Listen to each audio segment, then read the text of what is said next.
The wind howled through the pine trees of the ancient forest as snowflakes danced like spirits in the twilight. The village of Duskmore lay nestled between the folds of the mountains, where winters came early and lingered long.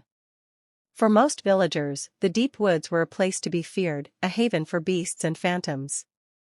But not for Elias. Elias was an old man, stooped and white-bearded, living alone in a small cabin just beyond the village border. He had once been a hunter, one of the best, but age had caught up with him, and now he spent his days carving wooden figurines and gathering herbs.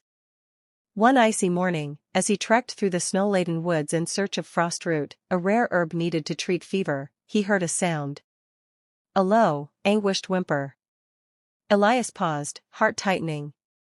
He followed the sound carefully, stepping over logs and crunching through brittle frost until he came upon the source. It was a wolf. The creature was large, its gray coat dappled with snow and matted with blood. One of its hind legs was caught in a rusted iron trap. Elias's breath caught in his throat. It would have been easy to turn away. Wolves had killed livestock in the past, and many in Duskmore would have put it down without a second thought. But Elias saw something else in the wolf's amber eyes, pain, yes, but also something, pleading. "Easy now," he murmured, crouching slowly. The wolf growled low but made no move to attack. Elias reached into his pouch, drew out a piece of dried venison, and tossed it forward. The wolf sniffed and then, to Elias's surprise, devoured it. Taking that as a sign, Elias went to work. With practiced hands, he pried open the trap, wincing as the wolf whimpered. Once free, the beast limped backward but did not flee. Instead, it turned and began to hobble toward the denser woods, pausing after a few steps to glance back. "You want me to follow?" Elias muttered. Against better judgment, he did. The wolf led him deeper into the forest than he'd gone in years. The path became narrow and overgrown, and the air seemed to thrum with ancient magic.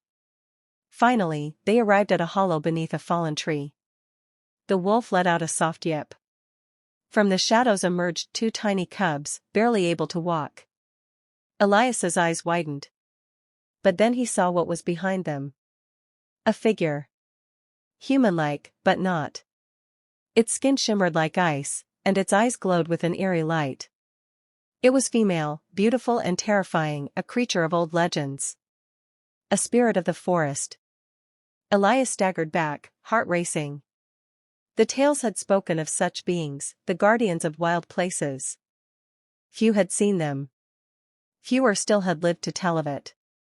"You helped one of mine," the spirit said, voice like wind over snow. "So I will speak to you." Elias swallowed. "What are you?" "I am the Veilwalker. Protector of the old ways. These wolves are my kin. We are bound to the forest, as you once were. But the traps, the axes, the greed of man, it's breaking the balance. I didn't know. I didn't know. Did, once. Long ago. You've forgotten." The spirit stepped forward, and with a touch to Elias's forehead, memory surged back. Images of his youth, of rituals and pacts between hunters and forest guardians. Of a promise made and broken. Elias fell to his knees. "What must I do?" "Remember. And help you them remember. Before it is too late." She vanished, leaving Elias with the wolf and its cubs. He knew what he had to do. Elias returned to the village and began to tell his story. At first, the villagers scoffed. But then, strange things began to happen. Crops withered, and animals fled. The forest grew darker, more hostile. Slowly, fear turned to belief. Elias led them back into the woods, not to conquer, but to make peace. He showed them the old ways, offerings left at sacred stones, traps dismantled, trees honored before being felled. The spirit returned one final time.